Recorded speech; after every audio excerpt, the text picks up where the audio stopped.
Hey everyone, Muldoon here, and I thought I'd do a quick video about the OnePlus 5.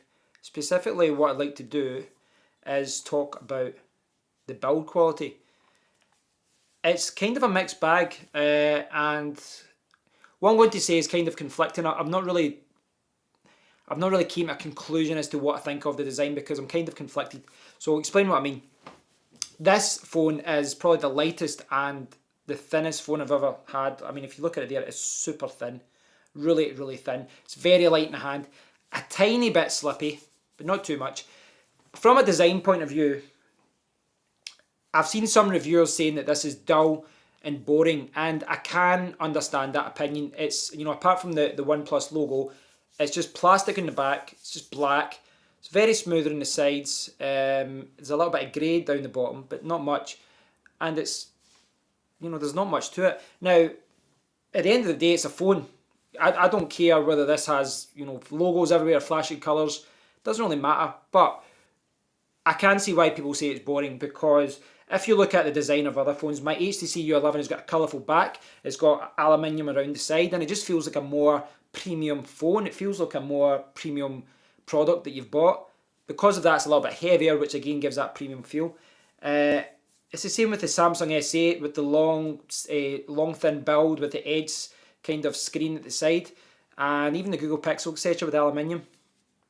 This one feels, I mean, it is a flagship phone, without a doubt. It's got a Snapdragon 835, it's got 8GB of RAM, which is the same amount of RAM as my old Lenovo laptop, so it's crazy. It's a huge amount of RAM, and so it is a flagship phone. I don't think anyone can dispute this. I saw someone calling this a mid-range phone, and it's not. This is flagship. This has got flagship specifications. But the back casing is plastic, and what it does remind me of is the Moto G range. I had the original Moto G, and it had a plastic back. Now, I found with the Moto G, it had the plastic back, but because it was plastic, I never had to buy a case for it because, it doesn't scrape as easily. I've actually got, my friend Dav just bought this, the Moto G5. I'll be doing an unboxing for you guys and doing a few tests. And this is, it's kind of got a similar build to these kind of phones. Those are mid-range phones. This is a flagship phone.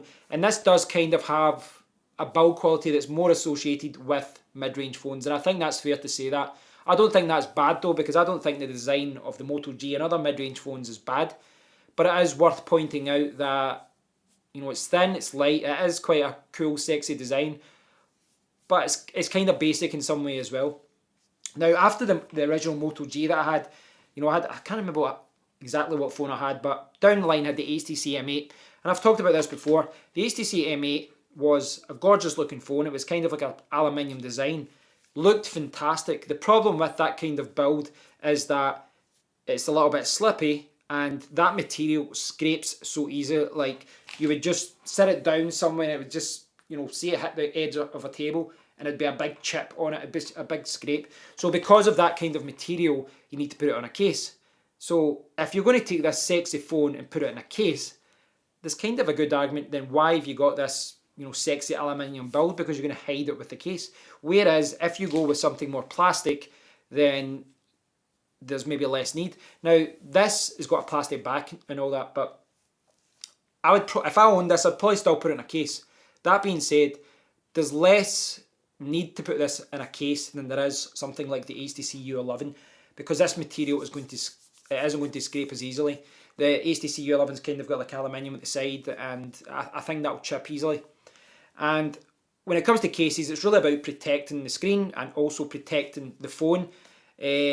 Like my old Google Nexus 6P was, the whole back was scraped because it dropped off the case one day and it was really scraped. And when it comes to selling that phone, you might have to knock off $30, $40, $50 or pounds or whatever off it, because no one wants to buy a phone that's all scraped. But I'm kind of in two minds because of that, because I think it really is subjective to what you expect from a phone. This is thin, this is super light. They've perhaps chosen these materials to keep it that way. And I mean, look at it, it's so thin. It really is. And it's hard to explain how, for such a large phone, it's really, really thin. It's slightly slippy. That's one reason why I put a case on this. Slightly slippy. But it's a good material. But I do think that the kind of material they're using, the plastic on the back, is more as what you would get in a mid-range phone. So it's kind of catch-22 in some regards. But I'd like to hear what you think about this, guys. What you think of the OnePlus 5s. It's not really specific to the OnePlus 5. I guess this is more of a general question regarding these kind of phones in general. Do you prefer a more heavier aluminium build, or do you prefer, you know, when a company uses a plastic casing? I don't think that this is a cheap design per se, but I do think it's more associated with mid-range phones. I guess that's my final statement on that. Thanks for watching, guys. I'd like to hear your opinion on this, because I do think that when you do get a sexy phone, a lot of the time they do scrape easily and you need to put it in a case, and it's kind of pointless doing that.